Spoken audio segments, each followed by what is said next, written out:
Bom dia, esse menino, bom dia, dona moça. Hoje nós estamos aqui para dar continuidade ao nosso módulo de aula sobre o ciclo celular e hoje nós vamos falar da replicação do DNA. Hoje nós começamos a falar daquele processo onde o DNA ele faz cópias dele mesmo. A verdade, minha gente, é que quando a célula ela vai se dividir, ela começa a fazer cópias do seu DNA, porque ela precisa mandar metade dessas cópias para uma célula filha e metade dessas cópias para outra célula filha. E é desse processo que nós vamos falar nessa aula, desse processo de replicação de cópias do DNA que nós vamos falar nessa aula.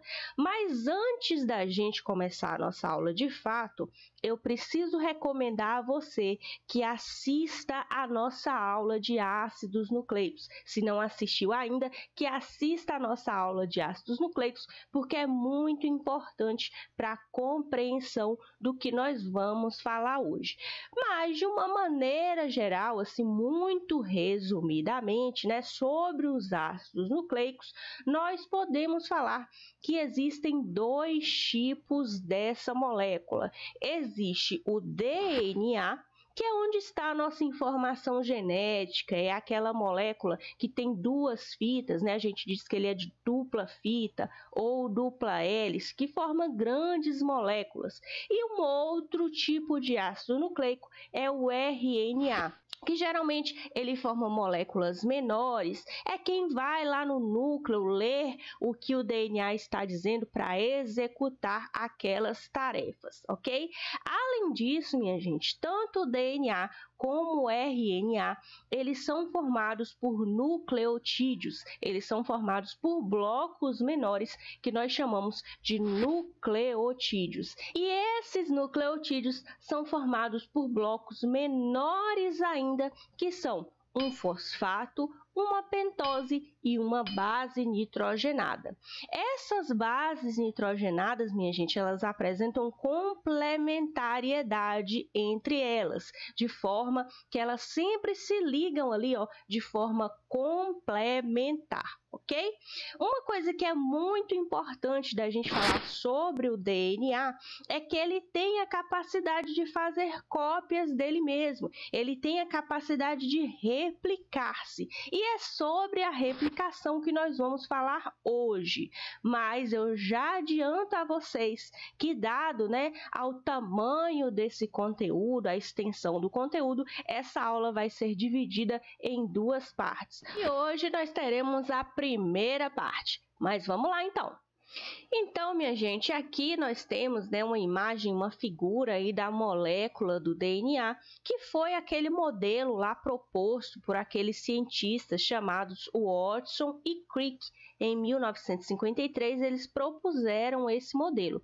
E nessa proposta deles, eles já previam que quando esse DNA ele fosse se replicar, quando ele fosse fazer cópias dele mesmo, as moléculas filhas, ou seja, as moléculas que se originariam, teriam uma fita antiga e uma fita nova, e esse processo seria chamado de semiconservativo. Então, seria uma replicação semiconservativa. Mas como assim, né, professora? Como assim uma fita nova, uma fita antiga? O que que acontece? Olha só essa imagem aqui, ó. Quando o DNA ele vai se replicar, o que que ele faz? Essas fitas aqui, ó, elas vão se separar. Essa daqui, ó, vai se separar dessa daqui, tá? E aí, essa daqui vai dar origem a uma nova, como a gente pode observar aqui, ó.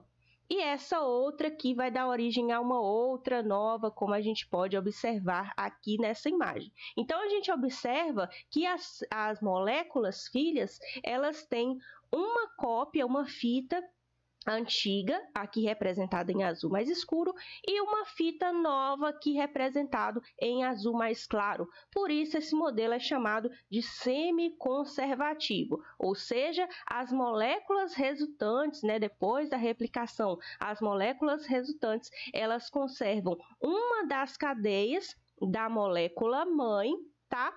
E vão ter uma cadeia nova que é complementar a essa cadeia mãe ou a essa cadeia parental. Ou seja, tem essa complementariedade aqui que a gente está observando, ó, adenina com timina, citosina com guanina, timina com adenina e por aí vai, tá? Então tem esse pareamento aí complementar entre as moléculas, a molécula que serviu de molde e a molécula que surgiu, ou a molécula antiga e a molécula nova, ou ainda a gente pode dizer a molécula mãe e a molécula filha, ok? Então esse aí é o processo semiconservativo, é o que a gente chama de replicação semiconservativa, porque sempre conserva uma molécula antiga, beleza? Agora, minha gente, esse processo aí, esse processo de replicação do DNA, ele leva apenas algumas horas, tá? É um processo relativamente rápido se comparado ao todo o ciclo celular da célula. Mas, apesar de ser relativamente rápido, ele não é um processo simples, porque vejam só, no exemplo de nós humanos, a gente tem 46 moléculas de DNA. Isso dá aproximadamente 6 bilhões de pares de bases, ou seja, 6 bilhões daquelas bases nitrogenadas lá que formam cada um dos nucleotídeos. Então não é um processo simples, né? É um processo até bastante complexo, dado o volume de moléculas que a célula tem que replicar. Só que isso aí, apesar, né, dessa complexidade desse processo, acontece poucos erros durante a replicação, porque a replicação envolve diversas enzimas e outras proteínas que auxiliam aí nesse processo. E a gente tem que dizer ainda, a gente tem que observar ainda que esse processo ele é similar em procariontes e em eucariontes. Mas nós vamos dar ênfase aqui nas nossas aulas, a gente vai dar ênfase aqui ao processo de replicação em eucariontes, ou seja, nós, né, seres que temos envoltório nuclear, entre outras características. Mas é importante a gente ter em mente, né, que é similar entre os dois grupos de organismos, mas a gente vai dar ênfase aos eucariotos, ao processo que ocorre nos eucariotos, ok? Mas vamos lá então. Essa replicação então do DNA semiconservativa, de uma maneira geral, tá? Em linhas gerais, a gente pode dizer que ela acontece em duas etapas. Primeiro, essa dupla hélice aqui, que normalmente ela é enroladinha, como a gente pode observar aqui, ó, nesse trecho aqui da imagem. Essa dupla hélice, ela desenrola-se, ela precisa, né, se desenrolar para que ela fique disponível para separar, ó, as duas fitas que vão servir de molde, para que essas duas fitas fiquem disponíveis para servir de molde para as futuras fitas. Então, ela se desenrola lá, ó, e aí ela vai se separar, observando aqui, ó, que essas fitas aqui estão disponíveis para servir de molde. E aí, então, novos nucleotídeos vão começar a ser interligados ali. Aqui a gente pode observar, ó, esses novos nucleotídeos vindo ali e se interligando ali, de maneira que vai ser formada, olha só, se a gente pudesse delimitar aqui, vai ser formada aqui uma fita aqui, né? E outra fita aqui, vai ser formada outra aqui, tá? Agora, minha gente, uma coisa que é importante a gente lembrar. Esses nucleotídeos, entre eles aqui, ó, tá vendo o fosfato aqui se ligando aqui com a pentose, que esse fosfato também vai se ligar com essa pentose aqui. Essas ligações aqui, minha gente, é por ligações de fosfodiéster, tá? Importante a gente lembrar disso. Agora, existe aí o pareamento complementar aqui, ó, entre as bases nitrogenadas, como a gente está observando aqui. Aí essa ligação entre as bases nitrogenadas é uma ligação por pontes de hidrogênio, tá? E elas se ligam a partir da complementariedade entre elas, como a gente já comentou lá no início. Sempre guanina com citosina, adenina com timina e por aí vai. Tem sempre essa complementariedade aqui, ok? Agora, isso aqui, como eu já disse para vocês, isso aqui são as etapas, assim, em linhas muito gerais, só para a gente compreender o processo todo antes da gente ver os detalhes. Então, agora nós vamos partir para ver os detalhes de como acontece essa replicação semiconservativa, tá? O primeiro passo aí é o que os autores vão chamar de início da replicação. Aí aqui nesse desenho aqui, nós estamos representando uma fita de DNA, tá? Aqui está uma fita e aqui uma outra fita, tá? Esse processo aí, minha gente, de replicação, ele não tem início em qualquer ponto, em qualquer lugar da fita de DNA. Existem pontos específicos que aí a gente ilustrou aqui, ó, em azul mais escuro aqui, tá? Existem esses pontos específicos que são pontos especiais para a origem de replicação, que são pequenas sequências de DNA, pequenas sequências de nucleotídeos ali que vão indicar para a célula, olha, célula, é aqui que tem que começar, tá? É aqui o lugar onde tem que começar. Professora, a replicação pode começar em outro lugar que não seja nesses pontos de origem de replicação? Não, minha gente. A replicação só começa nesses pontos específicos aí, tá? Então, muito bem, tem o ponto lá específico, aí vão vir proteínas especiais para iniciar a replicação. Essas proteínas aqui, ó, que eu representei aqui em vermelho aqui, essas proteínas, elas reconhecem essas sequências de origem e elas se ligam ali no DNA e elas vão então separar as fitas, formando o que nós chamamos de bolhas de replicação. Então, observem, a proteína, ela veio, reconheceu esses pontos de origem de replicação, se ligou àquele ponto ali, separou as duas fitas e originou o que a gente chama de bolhas de replicação. Tá bom? Essas bolhas de replicação aí é onde vai acontecer a replicação do DNA, onde vai começar a acontecer a replicação do DNA. Uma molécula só de DNA pode ter centenas ou até milhares de bolhas de replicação, milhares de origens de replicação.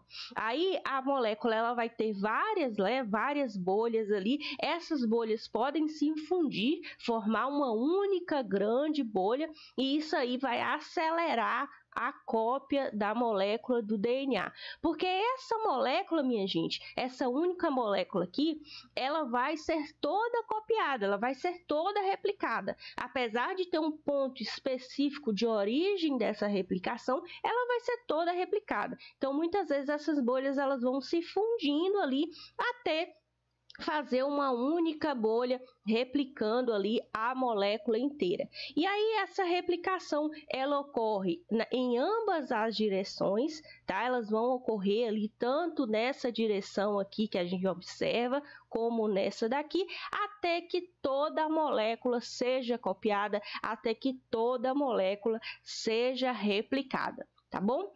Aí existem aqui, ó, na extremidade ali da bolha de replicação, uma região que a gente chama de forquilha de replicação, onde o DNA parental ele está sendo desenrolado, ele está sendo separado. Ah, professora, então a forquilha de replicação é ali o local onde esse DNA está sendo separado? Exatamente, nada mais é do que essa região aqui, ó, onde esse DNA parental ele está sendo separado. Aí lembra que eu falei para vocês que tem essa proteína aqui, ó, que ela é quem separa esse DNA parental?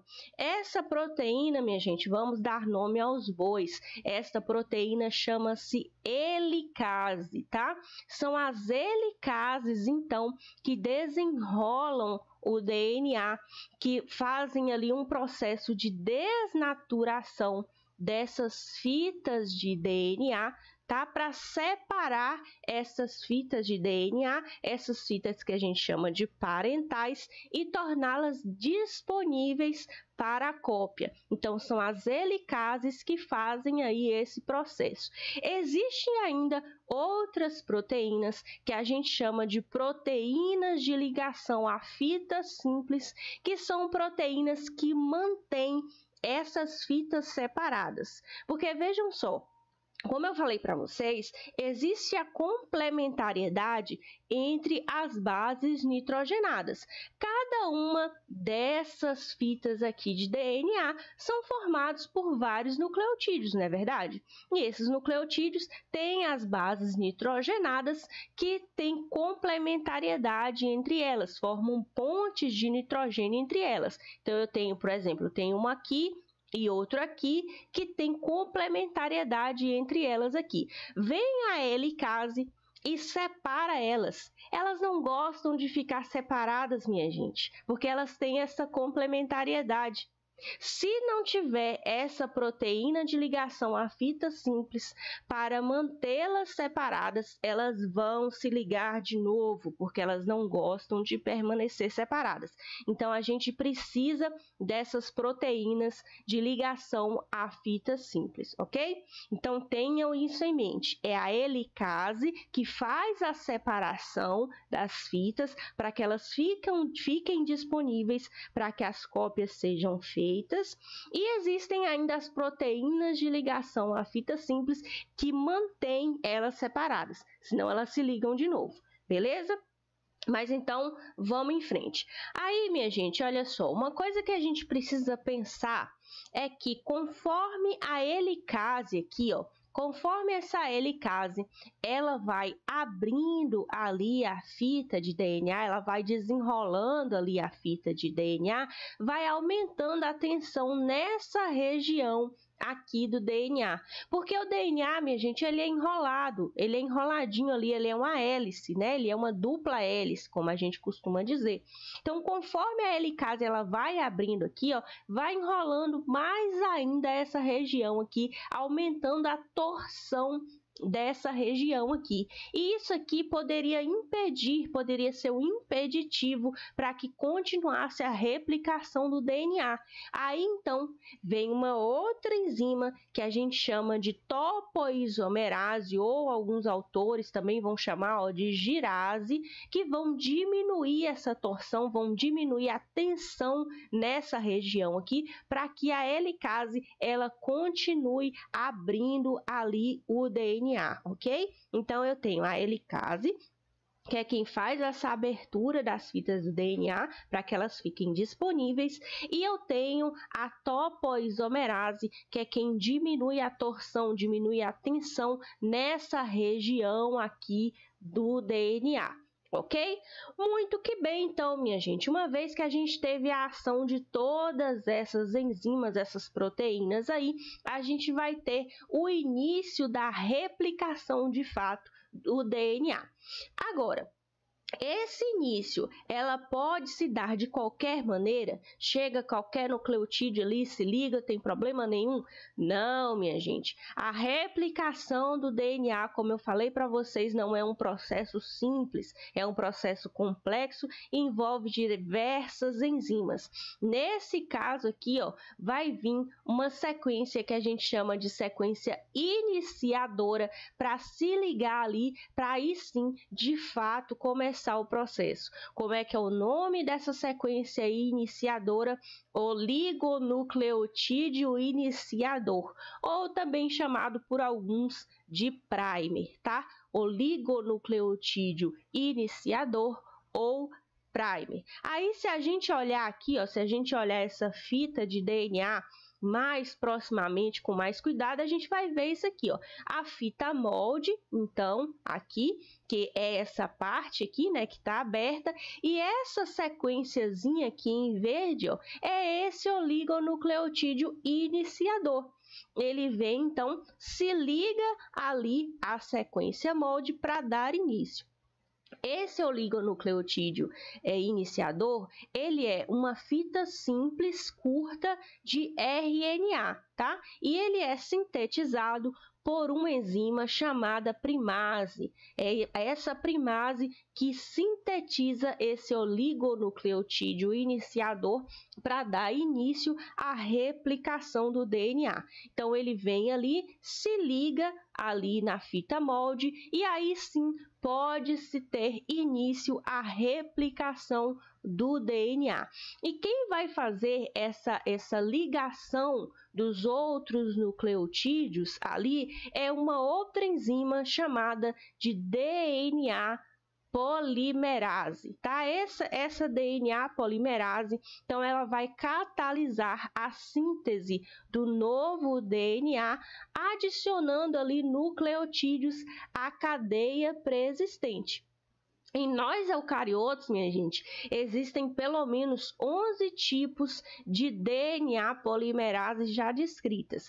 A gente não vai entrar aqui nesses pormenores de tipos de DNA polimerase, mas é importante que a gente saiba que existem aí vários tipos de DNA polimerase e que a função dessa DNA polimerase é promover a ligação entre os nucleotídeos da fita nova e os nucleotídeos da fita molde ou da fita parental, beleza?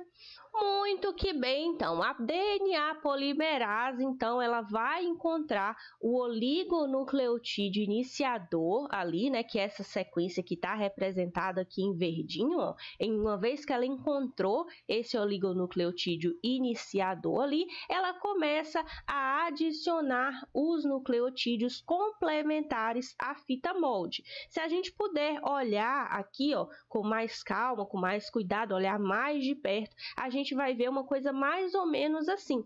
Então, aqui, minha gente, ó, nessa parte de cima aqui, eu tenho a fita molde. Aqui, essa região seria a fita molde, tá? O DNA polimerase, então, ele vem, reconhece esse oligonucleotídeo iniciador aqui, ó, que é quem dá o start, né, que é quem começa essa replicação, ele reconhece ali o oligonucleotídeo iniciador e aí ele começa a adicionar, a DNA polimerase começa a adicionar os nucleotídeos complementares. Ah, professora, como assim complementares? Ora, se tiver uma adenina aqui, ó, na fita molde ou na fita mãe, quem vai se ligar aqui, quem a DNA polimerase vai ligar aqui, vai ser uma timina.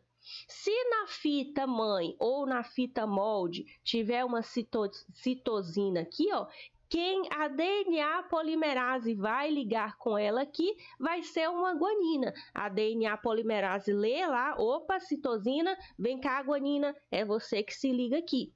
Se ela vê uma guanina ali, ó, ela vai dizer, eita, é guanina, citosina, é você que se liga aqui. E assim ela vai fazendo a ligação de forma complementar, beleza? Lembrando que essa replicação, essa ligação aí, se dá sempre na direção, ó, 5 linhas, 3 linhas, ok? Lembrem-se disso, a gente já falou disso lá na nossa aula sobre ácidos nucleicos, mas só relembrando aqui. E esse processo, minha gente, aí, onde os nucleotídeos eles vão sendo acrescentados ali pela DNA polimerase, é o processo que a gente chama de elongação, que os autores vão chamar de elongação. Então, se a questão lá da sua prova, do seu vestibular, do seu Enem, perguntar lá para você, a DNA polimerase atua em qual processo ali da replicação? Você já responde na lata, elongação. Ela atua ali na elongação, que nada mais é do que esse acréscimo de nucleotídeos à fita molde, ok? Aí, então, como eu falei para vocês, esse processo ali de elongação se dá sempre, ó, na direção 5 linhas, 3' tá? Porque a estrutura da DNA polimerase só permite, minha gente, que ela adicione nucleotídeos na extremidade 3'. Nunca, ó, botei até em negrito aqui para a gente não esquecer, nunca na extremidade 5'. Então, a nova fita, ela vai sempre ser sintetizada nessa direção aqui, ó, 5', 3'. Ah, professor, o que quer dizer esse negócio de 5', 3'? Eu já me esqueci. Minha gente, a gente diz que essa daqui é a extremidade 5' porque é a hidroxila do carbono 5 que está livre para fazer ligações. A pentose no carbono 5 tem uma hidroxila ali para fazer ligações, livre para fazer ligações. E a gente diz que essa é a extremidade 3' pelo mesmo motivo, porque é a hidroxila do carbono 3 da pentose que está livre ali para fazer ligações. Nós já falamos disso na nossa aula de ácidos nucleicos. Se você não assistiu essa aula, torno a dizer, assista porque é muito importante, ok? Mas nos lembremos aqui que essa nova fita vai ser sempre feita, sempre sintetizada na direção 5', 3', ok? Aí, então, muito bem, a gente tem aqui, ó, o DNA lá, a fita de DNA, a gente tá vendo aqui ela se desenrolando aqui, abrindo aqui nessa região onde a gente chama de forquilha de replicação, né? A gente está vendo aqui também a DNA polimerase ali, fazendo a ligação entre os novos nucleotídeos e os nucleotídeos da fita molde. Ela está ligada ali à fita molde na região da forquilha de replicação, adicionando aqueles nucleotídeos ali. Esse processo aqui, minha gente, esse processo aqui, onde o DNA polimerase, ela vai continuamente adicionando esses nucleotídeos, a gente diz que é o processo de replicação da fita líder ou da fita contínua, ok? Porque vai continuamente ali, ó, a DNA polimerase, ela vai continuamente adicionando nucleotídeos. Nesse caso aqui, só precisa um oligonucleotídeo iniciador ali, tá? Só é necessário um oligonucleotídeo iniciador. O DNA polimerase reconhece ele, esse único oligonucleotídeo iniciador ali, e vai fazendo a adição ali dos nucleotídeos continuamente. Por isso que a gente diz que essa fita aqui que está sendo replicada é a fita líder ou fita contínua.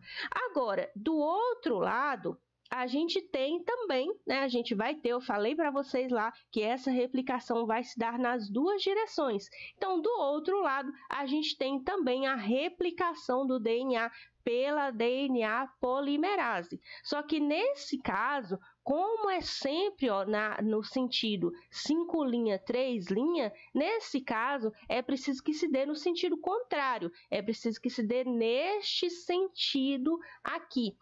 Então, a DNA polimerase, ela tem que atuar no sentido contrário à forquilha de replicação. E por conta disso, essa nova fita que está sendo formada, ela vai sendo alongada de forma retardada ou descontínua. Ou seja, ela vai sendo formada em blocos ali, né? Então, essa fita aqui, que a gente chama de fita retardada ou descontínua, ela vai sendo formada descontinuamente em fragmentos. A DNA polimerase, ela vai acrescentando novos nucleotídeos ali de forma fragmentada, em blocos. Geralmente, no nosso caso de nós humanos, vão ser acrescentados 100 a 200 nucleotídeos por vez, dessa forma aqui, retardada ou descontínua, ok? Então, tenhamos isso em mente. Essa fita aqui, tá? Essa fita aqui que a gente chama de fita líder, que a DNA polimerase atua nessa direção aqui. a gente diz que é a fita líder ou fita contínua, enquanto essa outra fita aqui, que o DNA polimerase atua nessa direção aqui, a gente diz que é a fita retardada ou fita descontínua. Ok? Até aqui caminhamos, minha gente. Até aqui ficou claro? Eu espero que sim.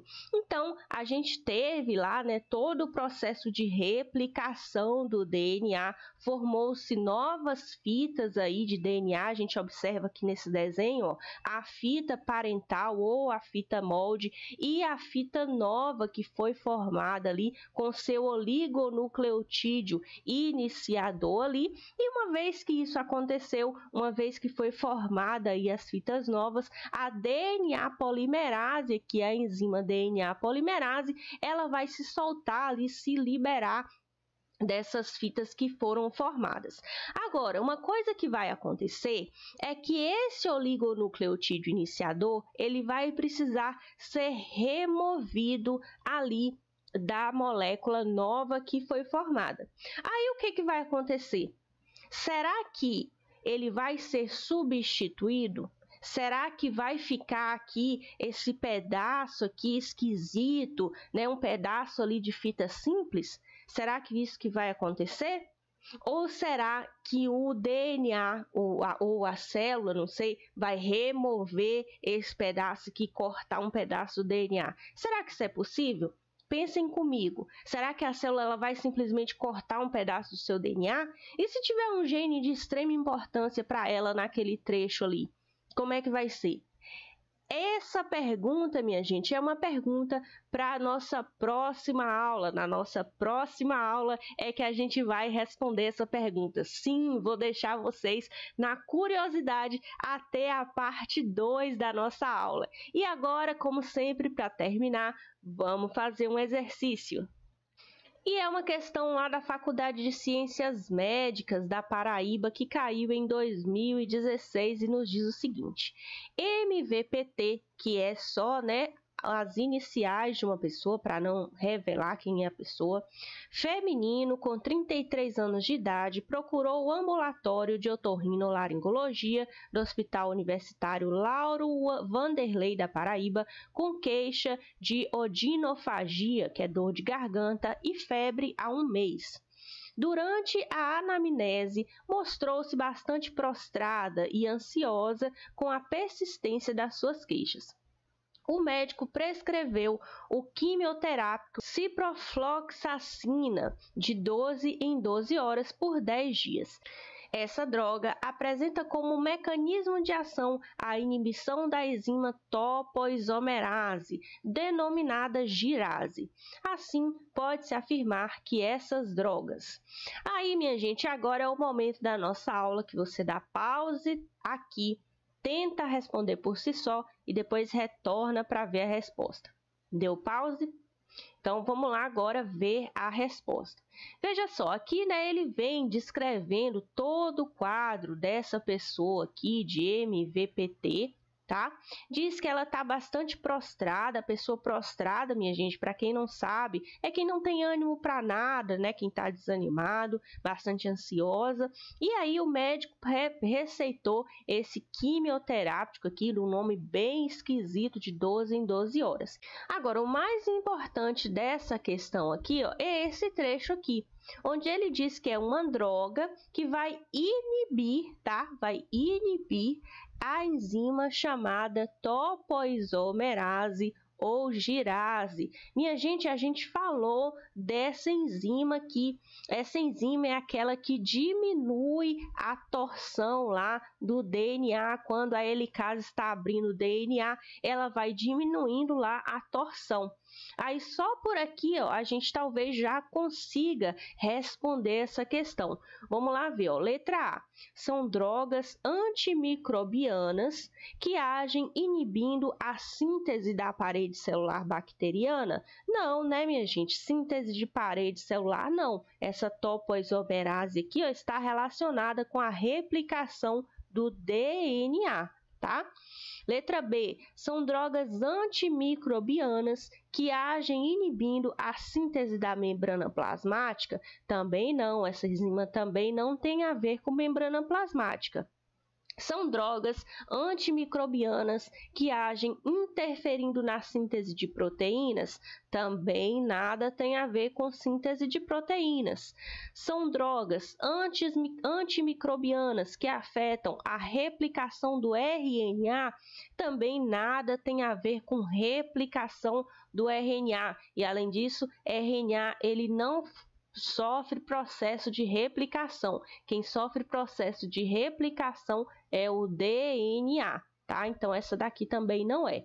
E letra E, tomara que seja a letra E, são drogas antimicrobianas que agem inibindo a replicação do DNA bacteriano. Muito que bem, essa topoisomerase aqui, ó, é uma enzima, né, que auxilia aí na replicação do DNA. Se eu tomo um remédio que inibe a ação dessa topoisomerase, vai inibir também a replicação do DNA, tá? Então, ficamos com a letra E de esporófito. Eita, professora, questão difícil danada essa, né? Nem tanto, minha gente, nem tanto. É só a gente lembrar dessa ação aqui da topoisomerase, lembrar como ela age e lembrar que sem essa topoisomerase pode haver alguma interferência na replicação do DNA, portanto, inibir essa replicação do DNA. Então é isso, minha gente, essa foi a nossa aula de hoje. Eu espero que vocês tenham gostado, eu espero que não tenha ficado nenhuma dúvida, porque eu sei que esse processo de replicação do DNA é bastante complexo, tem vários nomes aí para a gente se familiarizar. Então, se ficou alguma dúvida, já deixa aqui nos comentários que eu vou tentar responder o mais breve possível. E mais uma vez, eu te digo que se você gostou dessa primeira parte da aula, já deixa seu curtir aqui para a gente conseguir espalhar esse conhecimento para mais pessoas, tá bom? Até mais, minha gente, e até a próxima aula!